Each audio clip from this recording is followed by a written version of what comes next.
So if you really wanted to, you could deliberately make content around topics that are known to be more profitable. This meme perhaps sums it up best. You are making $500,000 and you were only going to pay me 30? You're getting 30 grand? I'm getting 1,000. You guys are getting paid? Kamusta kayong lahat? Ako po si Ando at mayroon po akong gustong i-share sa inyo. Alam niyo ba na nagkakapera ako sa pag-trip? But that's not the full picture. Advertisers don't just pay more for certain topics and keywords. They also pay more depending on who the ad is being shown to. For example, most advertisers will pay considerably more for views from people in first world countries, especially America and the UK, simply because they know people in these countries typically have a higher amount of disposable income to spend on their products and services. After all, it's a bit pointless running an ad for a $500 product in countries where the average citizen can never afford that. In fact, because of the large amount of data Google has on most people, advertisers can target their ads based on a huge amount of different factors, even things like interests and estimated household income. So, the amount a YouTuber earns is not just based on what their video is about, but also who is watching it and how much advertisers are willing to pay to be in front of those types of people. Because advertisers will bid more to be in front of certain demographics and topics, which will drive the CPM up, so the creator earns much more money. And so you can see why a site like Social Blade that tries to estimate YouTuber earnings is never going to be accurate. You can see here, they're guessing the CPM is between 25 cents and $4, which for many channels is incredibly low. And even if it is between that range, there's a big difference between 25 cents and $4 per 1,000 views. So Social Blade can't possibly give you a reliable estimate of ad revenue. But hold up, because this is just the tip of the monetization iceberg. For the richest YouTubers, ad revenue is not how they make most of their money.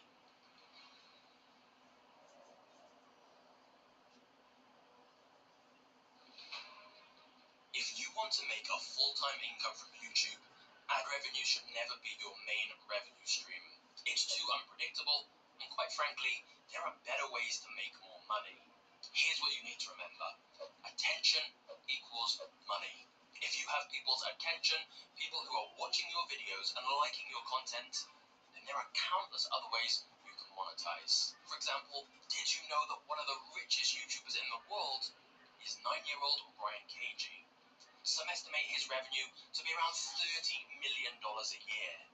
But that's not because of ads. It's because he set up other revenue streams through his channel. The beauty is, anyone can do this, even with a very small audience. And let's start with method 1. Affiliate marketing. Even if your channel has 0 subscribers, you can start monetizing right away with affiliate marketing. This is where you partner with businesses who have products or services your audience may like, and you promote them within your video. You'll get a unique affiliate link, which you can put in the description, and every time someone buys through your link, you'll get a commission from the sale. You don't have to deal with making the product, shipping it, managing it, customer support, anything. Just make sure it's a great product you think your audience will genuinely like, and then you can promote it and get commission on every future sale made through your link, even a month or years later after posting the video. You can find products to promote through affiliate marketplaces like ClickBank, but you can also try reaching out to businesses directly if there's something specific you want to promote. As for how much YouTubers can make with this, it varies wildly. If they're using something like the Amazon Affiliates program, it won't be a lot of money, possibly a few $100s at most, because they're getting such a tiny percentage of the sale. But if they're promoting something like a digital course or software, it's likely they may be getting 50% or even more of the sale, because the business doesn't have any costs to make more copies. And so there are affiliate deals I've seen where YouTubers are getting several $100s per sale, sometimes even more. But now let's look at the second way YouTubers monetize their channels, which is sponsorships. Gusto ka pambili pero gusto mo magbayad ng installment? Well, this video is for you. Ito ang tinatawag na Dailies app. akala natin kapag mga ganitong apps ang hirap mag-register or magpa-verify ng profile. Let me tell you, madali lang siya. Even mga young adults pwede mag-register. This is where, instead of getting a percentage of the sale, like affiliate marketing, you get a fixed amount up front to advertise a product or service within your video. Once again though, don't think sponsors are just for the big channels. This channel started getting sponsorship requests not long after 1,000 subscribers. Because it's not just about the number of subscribers, it's about how well the sponsored product matches the audience. Of course, there are some brands that seem to dominate sponsorships all across YouTube that you've no doubt heard many creators promoting. But again, remember, you can reach out to any company directly and try to make sponsorship deals. However, I would strongly recommend only promoting sponsors you actually think are good for your audience, because otherwise it will dilute the value of your recommendations. Whereas, if you only work with sponsors you know will be worthwhile for your audience, it will mean it's good for them, better results for the sponsor, and therefore even more money and credibility for you. Everyone wins. But let's talk money. Someone like Mr. Beast will easily be able to negotiate six-figure sponsorship deals because every video gets so many millions of views. But even at around 10,000 subscribers, you can still be getting sponsors of around $1,000 if you have a highly engaged audience and a sponsor who's a great fit. Don't undersell yourself though. Always ask for more money up front so you have room to negotiate. But now let's talk about number 3. Patreon and fan crowdfunding. When you've got fans who like your channel, a lot of them will be willing to donate money to help support you, in return for extra behind-the-scenes clips or early access to your content. YouTube itself does have a built-in channel memberships program now, along with paid super chats on live streams, but most creators seem to go for Patreon instead. But either way, let's do the maths there. If fans gave just $5 a month for access to some extra bonus content, if 1,000 people join, that's $5,000 recurring every month.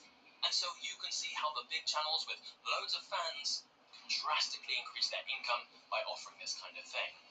But now we need to talk about number 4.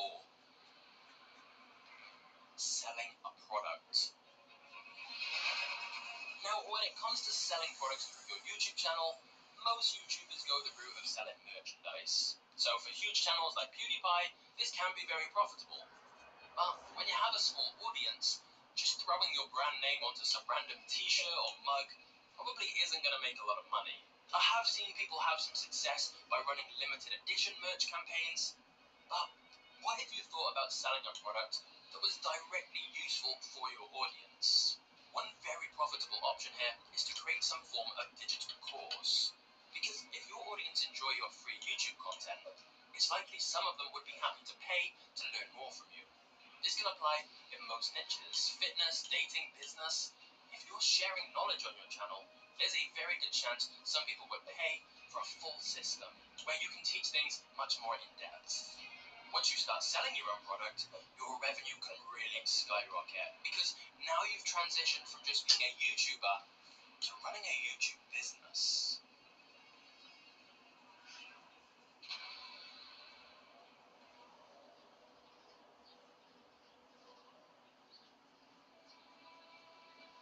On this channel, I use the word magnate a lot, which just refers to someone very wealthy and successful within business.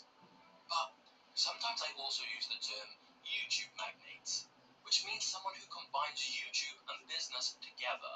Stick with me here, because this is how you genuinely can become a YouTube millionaire. Stop viewing your YouTube channel as a hobby or a job. Instead, think of it as a business. Because once you introduce all the different revenue streams we just talked about, especially the last one where you sell your own product, or even your own service like coaching, it becomes more than just a YouTube channel. The YouTube videos become free marketing for the products and services that you're selling. And that's where the real big money is. And let's be clear, this definitely doesn't mean your videos should suddenly start feeling like ads, where you're spending half the time just selling people things. But if you look at creators who are making a lot of money, most of that income is not directly from YouTube. It's because they've leveraged the attention their videos are getting. If this is starting to sound a little overwhelming, then bear in mind that But the very top channels almost always have a team working with them. They're not doing it all alone. The reason they're able to put out lots of regular, high-quality content is because they have a video editor, a thumbnail designer, and so on. Different people to help them run the channel and business so they can scale much faster. Because the more sales you get, the more you can grow your team and invest in making even better content, which in turn brings in even more sales and the cycle repeats so your income keeps growing. So again, I repeat, think of YouTube like a business. Don't rely on ads, have multiple different revenue streams, especially a related product or service you can sell. Then reinvest that money into building a team so you can scale it. Now, you may remember all the way back in the intro of this video, I mentioned a video with less than 1,000 views that made several $100s. And after hearing the rest of this video, that should now make more sense. But let's break it down. Number one, there was an affiliate link within that video, and every sale through that link earned me $100, and so far it's had 3 sales. But number two, there was also a link to the sales page for our own digital product, a course called the YouTube Business Blueprints, and we were able to track that one of the sales for that came from this particular video. But then there's also reason number three, that this video has a very high CPM because of the topic. So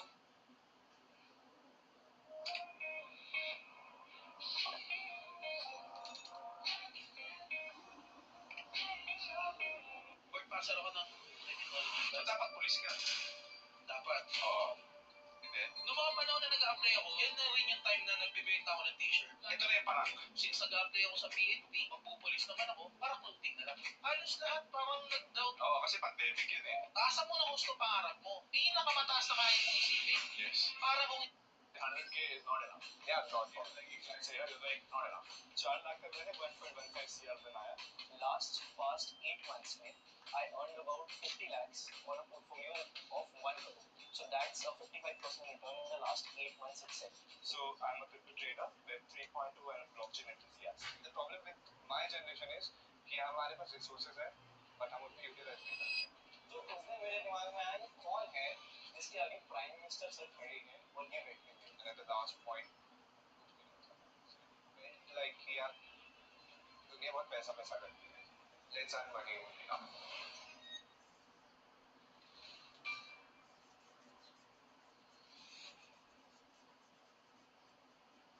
Hey guys, welcome back to another episode of the 1% Club Show, where we explore the financial journey of some of the most successful people in the country. On today's episode, we're doing something special. We're calling teenagers who have apparently become crorepati's. So let's start off with you, Aru. Okay, sure. Let's understand, what are you currently doing?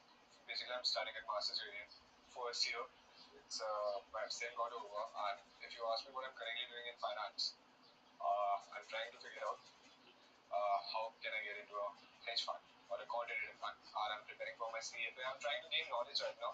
Let's talk a little bit about your investment journey, because you said you are learning about finance.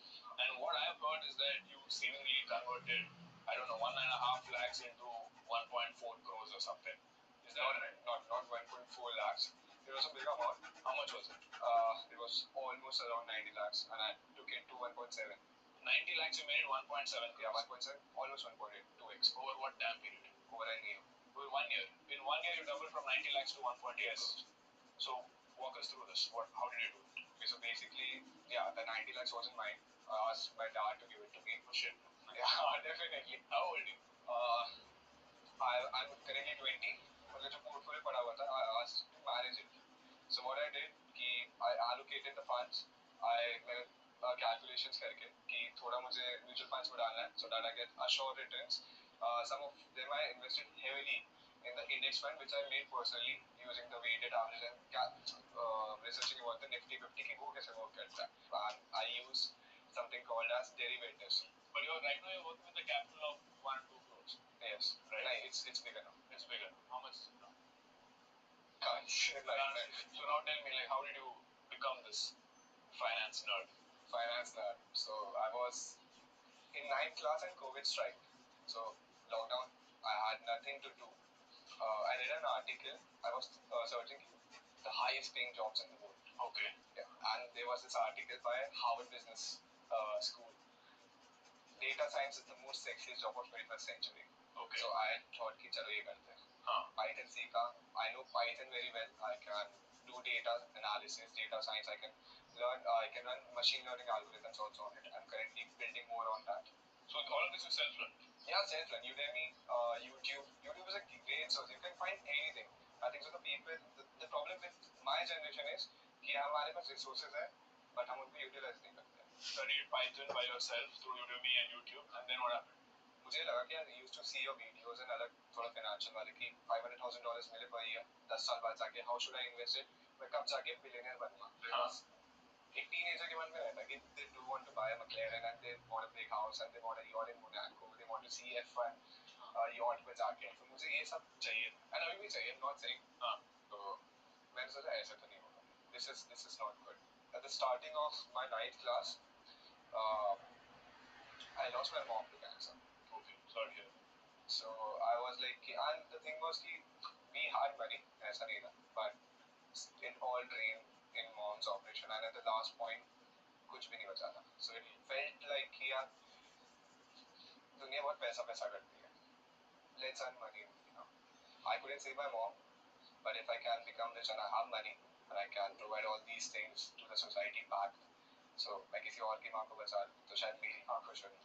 So that's the thinking behind it. So that was like your driving motivation. Yeah. Because you mentioned that people in our generation do not have that intrinsic motivation. Yeah, maybe. This sort of was your catalyst. Yeah. And I got to know this very late. maybe क्यों ऐसा कर रहा हूँ? Intrinsic motivation आ सकती है. These things, PS5, all these things, watches, shoes, Jordans, these don't work for long. These are not like a good source of motivation. I think so they die. But I think so this is one of the strongest things, and I still have, that still keeps me awake at night. For sure. Coming back to the story, data science बहुत अच्छे से किया. I learned coding languages, tech strong हो गया था मेरा. Then मुझे लगा कि tech में तो पैसा नहीं है, और बड़ा पैसा बनाना. पैसा नहीं है मतलब you were like 100K is not enough. Yeah, 100K is like 80 lakhs a year. You're like not enough. इतना नहीं, इतना छोटे में settle नहीं हुआ. I want to be the Billionaire. Yeah, big shot. People call Wolf of the Wall Street. वहाँ पे मुझे Devil of the Dalal Street बनना है. Devil of the Dalal Street. Okay. मैंने search किया YouTube पे कि how to make money. मुझे एक चीज दिखी कि एक बंदा है on YouTube, Ricky Gutierrez, 21 years old, सुबह 9 बजे उठता है, goes into his room, clicks some buttons on his computer, 3 बजे शटर बंद, 3 भी नहीं actually 12 बजे शटर बंद, उसका room locked, gets into his McLaren, go to Starbucks, वहाँ से Starbucks लेता है, and then goes to real estate shopping and buys 3 properties on the same day and comes back home and sleeps well. So like this one reel you would have made. Yeah. So मुझे लगा कि कर क्या रहा है, 21 साल का. What is he doing? फिर मैंने पूछा पापा को, दिखाया वो वीडियो in COVID की वो क्या रहा है, कर क्या रहा है, बटन क्लिक क्या, what are these things on his computer? So my dad said कि ये मत कर. That was trading. Yeah, that was trading. He was an intraday trader. उस वक्त dad का business भी चल नहीं रहा था, import export का. COVID was there, or everything is blocked. तो I said कि अगर मैंने इनको convince कर लिया, तो फिर मैं इनके कंधे पे चढ़ के whatever he will study, I'll get on his shoulder and I'll learn with him. और मैं अपना स्कूल का भी पढ़ता रहूँगा, मैं अपना टेक्निकल भी करता रहूँगा, like coding, because I love coding still. पापा को भी लगा कि ठीक है, कुछ सेंस वाली बातें कर रहा है. So my dad started studying a lot. हम सुबह 9 बजे उठते थे, मार्केट्स पे बैठते थे, 9 से 3, used to see markets. 3 बजे लंच करके, we used to see all the videos on YouTube and all the courses we bought stock market के ऊपर. हमें इतना भी नहीं पता था what is a stock.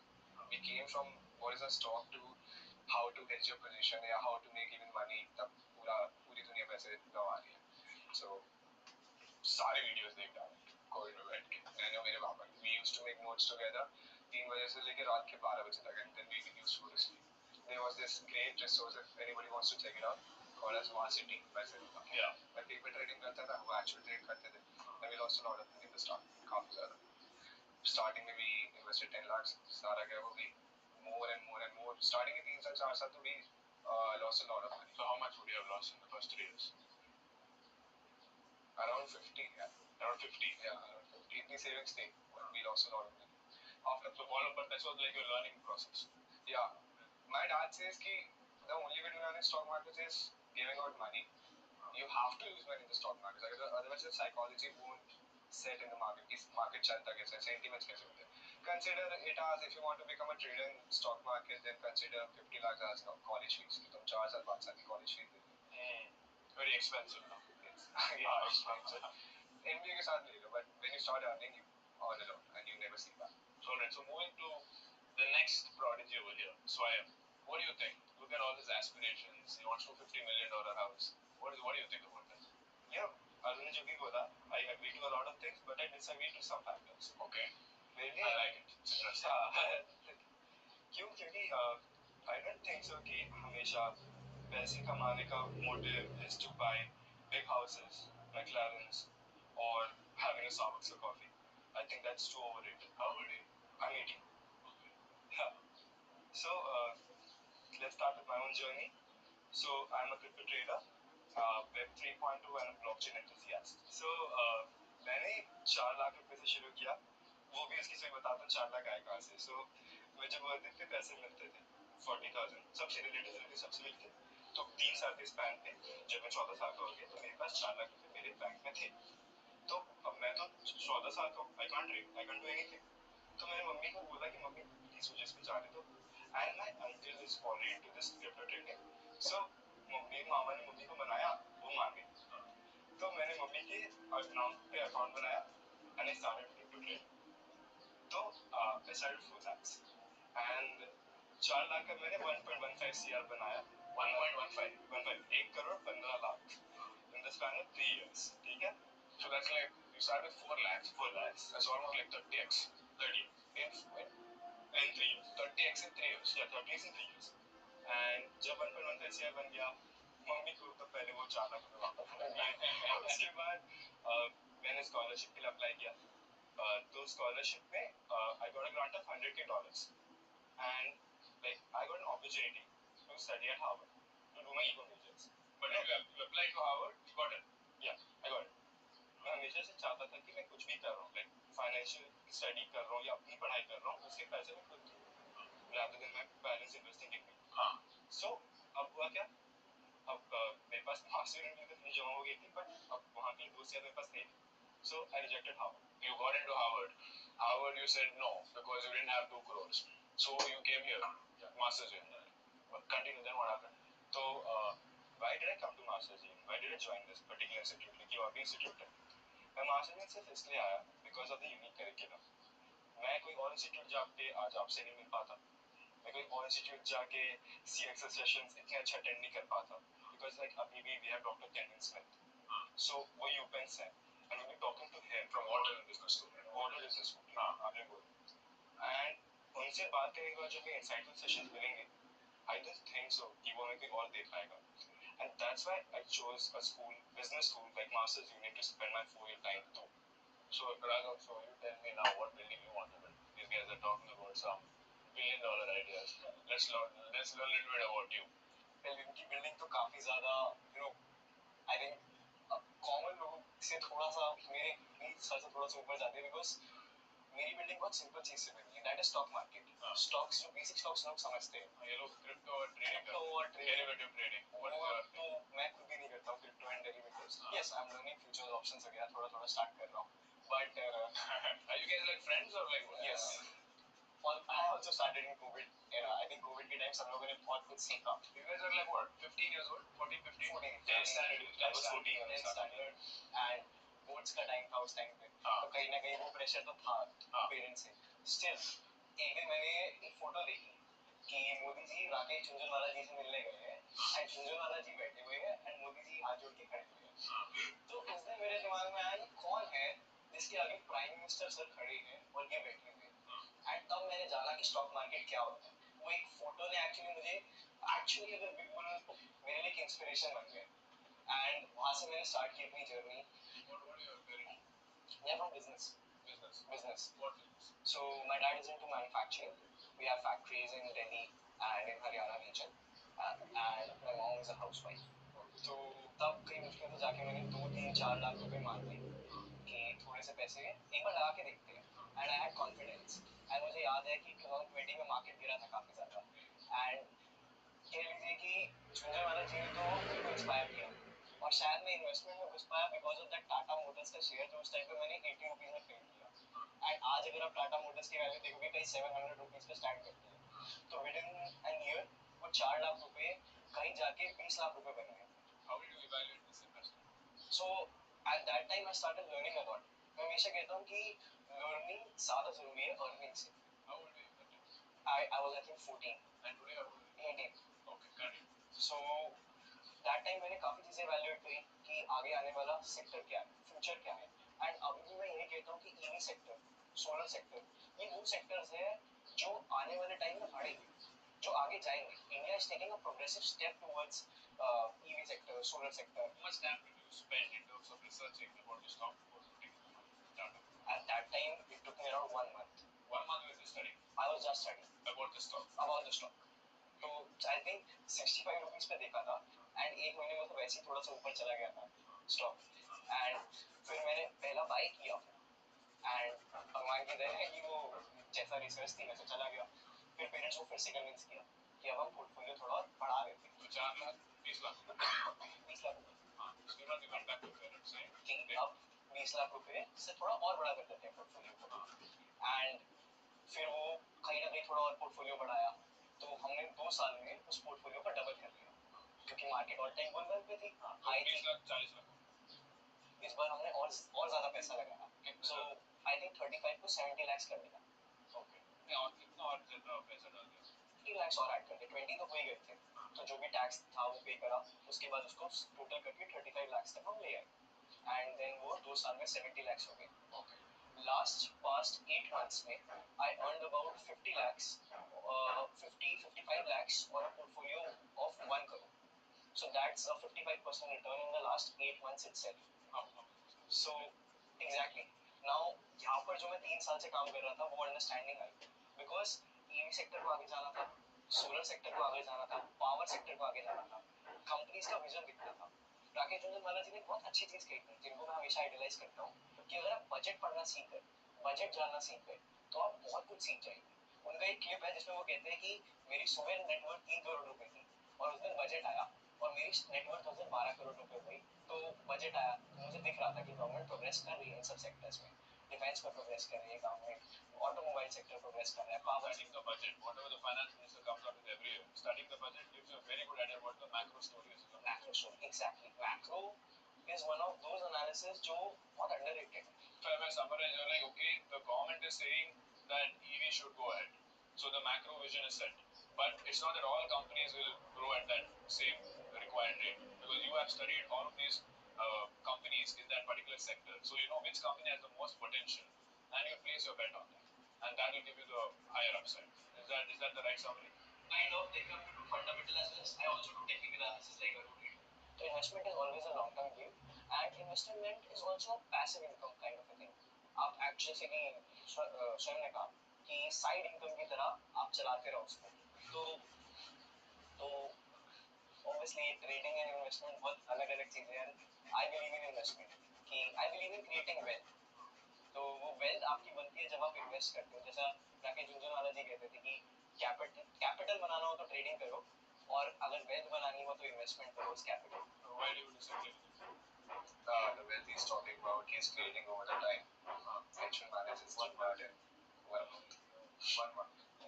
Or a year also. Like less. You're saying like trading can be like a primary income. Yeah, it can be. So, but tell me this: can you do trading alongside a 9 to 5 job? Yeah, you can be full-time trader. I think. So no, I would disagree with this fact because ऐसा नहीं है कि देखिए सबके पापा के पास नहीं होते हैं. Oh my God, this is the allegation, यार. नहीं really like मैं बोलना चाहूँगा सबसे पहले let's clear that one word जो मैंने अभी बोला इसने बोला we are from well-to-do family मतलब हमारे Everybody got support from your father in the beginning. yeah इतनी सेविंग्स थी कि अगर हमने चलो 4 लाख रुपए गवा दिए तो हमें 2 महीने तक ताने मिलेंगे. तो 2 महीने तक शायद हमें और फंड्स मिलेंगे उतने में खत्म हो जाएगा. So that is the worst case scenario in your. Yeah. So you need funds. Funds कैसे आएंगे अगर आपको फैमिली सपोर्ट नहीं कर रही? You need to do some work. अब आप फ्रीलांसिंग करो. अब वो आप जाके जॉब लो. तो वहाँ से आपको एक मॉनेटरी अर्निंग आ रही है. आपने वहाँ से अपनी अर्निंग ली. उसमें से पहली बात तो आपने बस वहाँ से कुछ एक पर्टिकुलर अमाउंट डाला ट्रेडिंग में जो कि you are willing to lose. पहली बात ये हर डिस्क्लेमर ये होता है कि जो पैसा आप गंवाना चाहते हो पहले म्यूचुअल फंड्स में हो, ट्रेडिंग में हो, क्रिप्टो में, कहीं भी हो, हमेशा एक रिस्क फैक्टर हर जगह होता है. So I'm sure all of you guys have some sort of entrepreneurial idea. So I'm going to ask each one of you, if I were to, let's say, give you 100 crores, what would you do? I'll start off with you. So, I didn't tell you, Avikat, but I'm also working on a startup right now. Okay. And So 100 crores you put in your startup. well, I don't require that much, Abhi. So how much money do you need? So currently, ज़्यादा नहीं, मतलब थोड़ा बड़ा number है, but ज़्यादा अभी तो नहीं. थोड़ा बहुत app development and I think करीब अगर मेरे को 18 lakhs को 1 crore रुपीस मिल जाए तो मैं ये सारा काम कर सकता हूँ at a starting stage. Have you approached Pratham? I am going to approach him. I approached Enu and they were very happy with the idea. So उन्होंने मुझे कहा प्रोटोटाइप्स बनाओ वगैरह बनाओ. So we started working on that. अब research पूरी लाओ, आपका जो 15 लाख का एग्जिस्टिंग रेवेन्यू है उसको आप प्रेजेंट करो वगैरह वगैरह. So we are doing that. We are talking with other investors भी. तो हम लोग उस स्टेज में और हम बड़ी जल्दी आई थिंक 3-4 महीने के अंदर अंदर अंदर कहीं ना ये स्टार्ट कर दें. Investing was my passive income. But the startup is my wealth creation, that business creation that I want to give to the country and अपने लिए भी जो मैं चीज करना चाहता हूँ. Got it. Okay, now you 100 crores.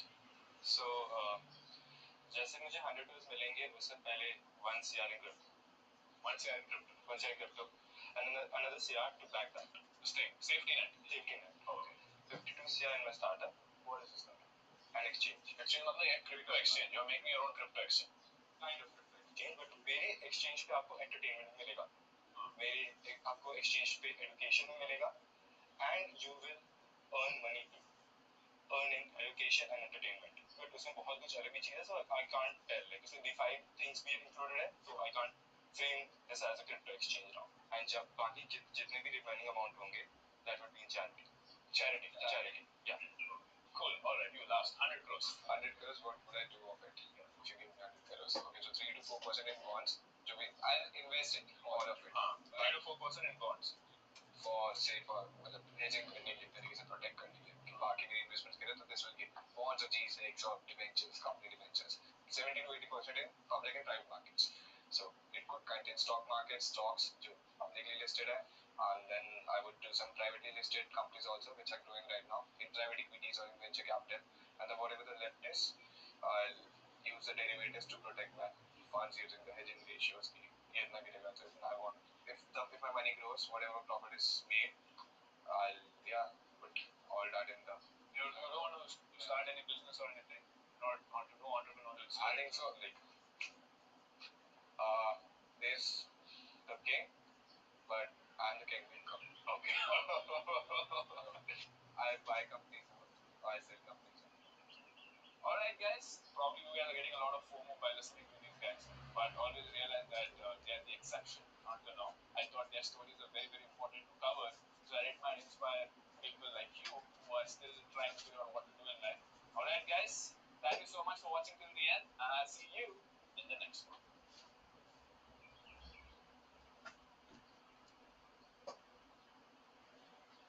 Because of this business, I discovered the solution to my financial dilemma when I stopped working for 40 weeks without Never worked for this. This is what keeps people.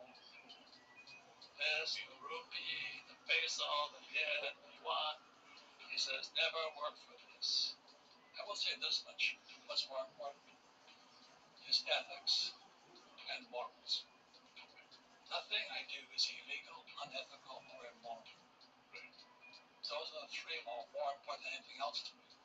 The battle today is between Russia, China, and America. In between is India. The world's coming apart this way. We're going to go to war. Hey guys, welcome back to my channel. Today we are doing a podcast with someone very special. And as you might notice, I don't do a lot of podcasts, but I could not resist an opportunity to talk to this man. This man is probably the godfather of personal finance in today's modern world. It's none other than Mr. Robert Kiyosaki. Thank you so much, sir, for agreeing to come on my channel. It's an absolute honor to be talking to somebody who actually built my own foundations of learning personal finance. Thank you so much. In today's podcast, I was thinking let's break it into 3 parts. The first part we would cover about the macroeconomic trends that's evolving the world of finance today, because it's very important to understand what's happening on a global picture, to know where our money should go so that it makes the most ROI for us. The second thing I want to talk about is the duality in how the rich think about money versus how the rising middle class think about money, because I think that mindset about how money works is very, very important before you even invest your money. And the last thing I want to talk about is what should the rising middle class of India, and I mean the 25 to 35 years old, which is what majority of my 2.1 million followers are, what should they be doing as they chart out the rest of their career in terms of controlling the money that they earn instead of the other way around, right? So maybe we can start off with a little bit about you. Most people in India know you as the author of the world famous book Rich Dad Poor Dad, and maybe we can talk a little bit about what's more behind the scenes of who you are, how you began your journey. We can take right from the beginning, from wherever you think is relevant. Well, I was a kid who liked money. That's all. I was very curious about it. I used to. I went to a rich kid's school, mostly white kids. Yes. In Hawaii, they call them howlies. And Call them what? howlie. Hawaiian for white person. Howdy. Howlie, yeah. Okay. And they were rich. And the Asians were poor. Right. So I kept wondering, how come one race is rich? Why is one race poor? Same as India. You have all the same white people here who took all the land and resources and all that. That's right. And so I smelled a rat. And I thought the rat was school. And I kept asking my teachers, when am I going to learn about money? And they gave me this bullshit. The love of money is the root of all evil. I go, stop bullshitting. Son of a bitch. But that was their way of preventing me from getting rich. That's right. By telling me if I wanted to get rich, I wasn't going to go to heaven. And I, holy mackerel. I'm only 10 years old, you know. I couldn't drink in America called it the Kool-Aid, you know, I just couldn't drink, go to school, work hard, make the rich rich. So that's how it kind of started. And so I kept asking my poor dad, I said, well, how do I learn about money? He says, I don't know, because he's a professor. You know, professors are poor people, but they teach kids. That's stupid. So he said, why don't you ask your best friend's father? So who's that? He says, Mike. I said, why should I ask Mike? Your father. He's going to be a rich man. I said, why is he going to be a rich man? So my poor dad said, Mike's father is an entrepreneur. And I said, so what are you? I'm only 10 years old. He said, I'm an employee. I said, so what's the difference between entrepreneur and employee? And my poor dad said, well, an entrepreneur has to know about money. I said, yeah. And what about an employee like you? He says, I have a job. And then I started to hear it. Go to school, get a job, get a job, get a job. I'm like, school's lying to me. And I said, I don't want a job. And that's how the whole thing started. So when I was 10, I just started studying with my rich dad. And then so I was 10 years old, I ride my bicycle to his office. And I had to work for him for free, so he ran a hotel. Right. And I had to pick up rubbish and work, you know, doing odd jobs. And rich dad never paid me. He said, if I pay you, you think like an employee. But my dad works for me. He says, yeah, that's why your dad's poor. He says, never work for this. This is what keeps people poor. This, the rupee, the peso, the yen, the yuan. He says, never work for this. And so that's kind of where the whole thing started. But being 10 years old, I was more confused. So I had to work for Rich Dad, and finally I started to understand things. Like, I'd work for free. You play Monopoly with me. So I'm going, why do I play Monopoly? He says, because you're learning to be rich. I said, I'm playing Monopoly, so you're learning to be rich. And so I played Monopoly, got home. My poor dad said, what you been doing all day? You've been studying? I said, no, I've been playing Monopoly. Oh, What a waste of time. Do your homework. If you don't do your homework, you don't get good grades, you won't get a good job. Right. I'm going, I'm so confused. And then one day I asked my rich dad, I said, why am I playing Monopoly? See all those properties out there? That's my real green houses. I said, what? He said, those. I play Monopoly for real life. Do what? He said, I play Monopoly in real life. Because he never went to school either. Right. He played Monopoly. So basically, the idea from Monopoly is that the way to win Monopoly is to make as many houses as possible and then give it out. Nah, he's got it wrong. What is the idea here? The idea of Monopoly is to trade up from green houses to rent hotels using debt. Right. Everything is opposite of what those school teachers will teach you. So my poor dad always said, stay out of debt. My rich dad said, use debt. See, everything is opposite. And that's why most school teachers I don't listen to. You tell me you went to Harvard or Yale and jumped you go. Look at the biggest crooks in America are professors. This guy Ben Bernanke, he was U.S. Federal Reserve Bank chief. Managed WordPress hosting by Hostinger. Here are 3 super features to improve your website's performance. 1. Our in-house built CDN connects a global network of servers to deliver Bernanke, he was U.S. Federal Reserve Bank chief. He ripped off this whole country. Yes. And he's a PhD from Princeton. Okay. So that's He was one of the key players behind the 2008 financial crisis as to what happened, right? he was the bailout guy. Right. He not only bailed out the rich, he bailed out many European and Asian countries. Right. They bail out the rich. That's right. They let the poor and middle class die. Right. I don't trust college professors. They're poor people with a degree. Big deal. It was interesting that you touched upon what happens in the world order. So from since the last financial crisis to what we are seeing currently, do you see any changes that's happening in the world order? Do you see a crash coming anytime soon? What are your thoughts on the macro picture of what's happening in the world? Very good question. We're in the biggest change in world history now.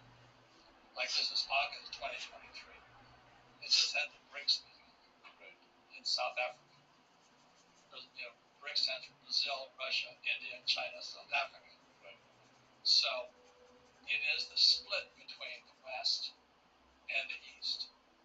So the West has approximately 1.2 billion people using the dollar. Brazil and Russia, Russia and China have control of about 3.8 billion. So the fight now is between East and West. When you mean West, 1.2 billion people, is that North America and Europe? Generally, So that totally is 1.2 billion. approximately. The point here is this, the reason I'm happy to be here in India, BRI, India's in the middle. Right. China, South Africa. So the problem is your school systems are Marxist. Most school teachers are Marxists. Can you explain what Marxist is? They believe in taxation. Sorry. They believe in taxation. Okay. I don't pay taxes. Okay. Capitalists don't pay taxes. Right. Right. Okay? We also use debt. Right. And we don't pay for we don't do any of those things. This is my friend here, Donald Trump. Yeah. He's a capitalist. Right. People hate this guy. But he is my good friend. We're capitalists. We're not Marxists. Obama, Marxist. And this guy, Biden, he's stupid. Most stupid president we've ever had. Wow. He's caused America, Biden has done more damage to the world than any other president in history. Okay. And he is Obama's surrogate. Obama's still in office through Biden. Okay. So what was Biden's first act? Do you know? So can you please explain that? He took off the Keystone Pipeline between Canada and America. Under Trump, he's been a friend of mine. We were selling oil. Okay. I own oil wells, just like Mr. Tata. Okay. We own oil wells in Texas, Louisiana, North Dakota. Okay. So I was selling oil to Trump for $30 US a barrel. Biden came to office, oil went from $30 a barrel to $130 a barrel. I knew immediately what that communist was doing. He was making oil so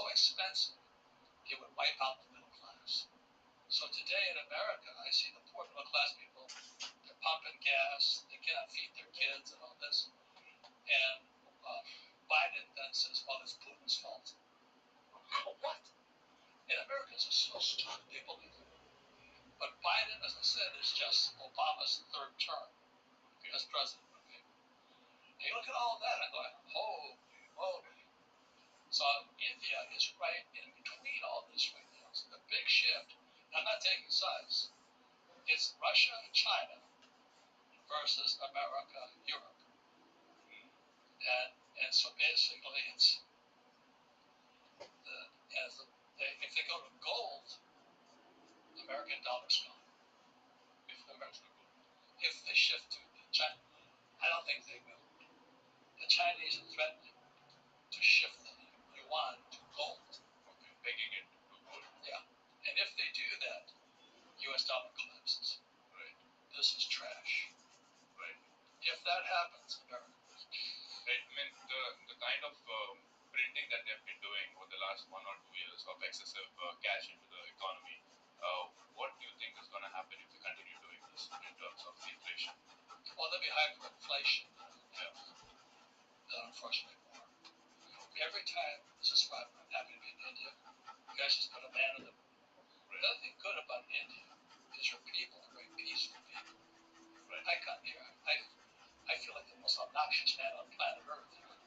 You Indians are so kind, so nice, so patient. I'm like, I gotta get the thing. And there are thousands of sub-communities within India. Very kind. Somehow we just work together Yeah. in one place. So you put them in, you put a spaceship on the moon and all this, and BRICS, you're in between. So just be careful. Be careful whose money you use, either the dollar or the yuan. So that's why I've been saying it's commodities, silver and gold. Right. This today is about $35 US. Okay, that's a lot of money here. In $35 or? This is $35 US. $35. This is about 2,000. Okay. Is that real? Not I think. Okay. This is Silver. But anyway, so being a capitalist, I own gold mines, and I own silver mines. Okay. So when the dollar crashes, I get richer. Right. And that happens time and time again. It's going to happen now. When do you think it will happen? It's happening right now. America is sliding into depression right now. Now what I said, it's Brazil, Russia, India, China, South Africa. But it's Russia, China versus America. It's the biggest battle in history going on today. And the dollar is going to lose. So if you read Rich Dad, Poor Dad, I said, I don't work for money, I work for gold and silver. I do not save dollars. Okay. I use debt to buy real estate. Right. I pay no taxes legally. Yeah. And I save gold and silver. And since I was a little boy, I've been saving so much gold and silver. I now own the richest gold mine in America. Which is? It's called the Trixie. It's on the New York Stock Exchange. Okay. It's OCD, called sign. So I only work for real money, which is gold and silver. So that's a great question because I actually wanted to understand because there are so many asset classes that are available to the retail investor today. Be it as simple as just having cash, like you pointed out. Then there is commodities like gold and silver. Then there is the stock market, mutual funds, ETFs, real estate, cryptocurrencies. So many options. So I get asked this question a lot: where do I put most of my money? So according to you, which asset class which you're most bullish on in the coming decade or few decades? Well, that's a good question, but the most important asset you have is this. Right. The space between this here and this here. The thing that I'm happy about is young men like you, young women too, have podcasts. There's some very smart people on podcasts now. Better than listening to a stupid college professor who doesn't know anything about money. Why would you listen to a poor dad like my father? Stupid. So on the podcast today, there's some very smart young people coming up. Like I fly from here to Singapore, and I meet Jim Rogers. Jim Rogers is one of the smartest investors in the world. Okay. Most people don't know who he is. He's an American who lives in Singapore. I should tell you something. He'd probably kill me for saying he's a good friend of mine. His partner was George Soros. Soros is the biggest communist going. So it's money and power and politics. Nothing changes. He's the one who was famous for making $1 billion in like one day through a crazy kind of. They crushed smartest guys I know. So my lesson to all young Indians, it's good that Indians are very smart people. My doctors in the States are all Indians, very smart people. Not just that, I think now the results are out that among all the top CEOs of the world, I think almost 40-50% are Indians. Oh, is that right? Yes. Good. So it's naturally inside your genetics, your race, Right. as compared to other races, which I won't say. Some races aren't that smart, which makes me a racist. Japanese aren't that smart. Really? No. They are the like pioneers of robotics. I always thought that they're like super smart people. I mean, they look smart. They work ethics, hardworking people. Are you passionate about building a successful career as a professional trader while still having time to enjoy a fulfilling life? People. Okay. Biggest debtor nation, only country bigger in debt than America is Japan. Okay. But the thing is what people are doing is they're playing games with this stuff. Where do you think I borrow my money from? From the bank. Japan. Okay. Japan are stupid people. They save money. Right. I'm an American. I use debt. I borrow their savings.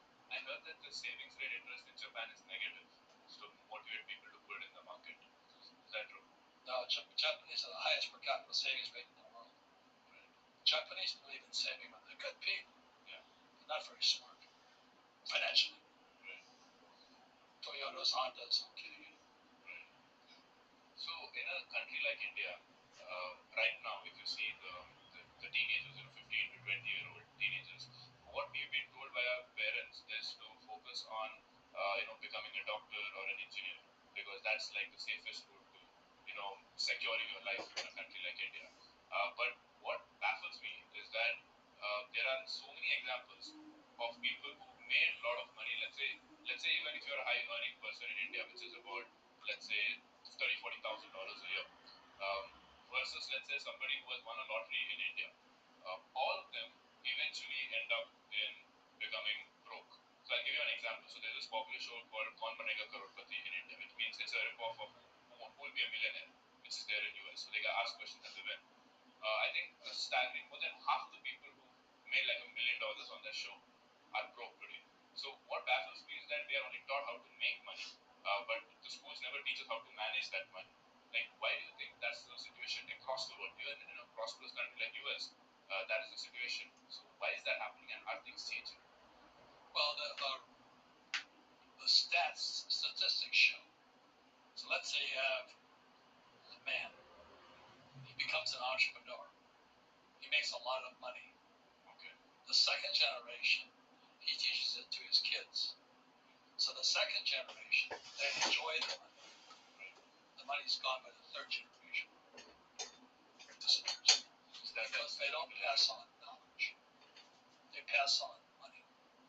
I meet so many people today, I can tell they're either second or third generation. Right. They're really pretty, they got their Gucci clothes on, they got the cars and all this. Second generation. The second generation. Nothing here. Right. Too easy. So look at this here. I wrote this book here. It says Who Stole My Pension? See, America today is what floats the stock market in America. Same as here. Okay. And Wall Street steals the pensions. Can you explain that? How does the pension system float the stock market in Well, where does the money come from? So all these people who go to school to get a job and they save money and they invest in the stock market, stocks, bonds, mutual funds, ETFs. I don't touch any of that stuff. I'm not saying you shouldn't, but I don't have to. I'm an entrepreneur. Employees have to save money, get out of debt, buy a house, and invest in the stock market. Like poor Ted. I'm an entrepreneur. I buy the gold mine. I get the gold. Most employees cannot buy the gold mine. I buy the silver mine. I buy the real estate. I buy the hotels. I am a capitalist. I am an entrepreneur. So why are these learnings taught to us in schools? Like, why are they skipping this topic? Why questions like my poor dad. You don't think it's important? No. They have a job. What's valuable to you? Like I talk to my friends. Some of my friends want kids. Some people don't want kids. Okay? So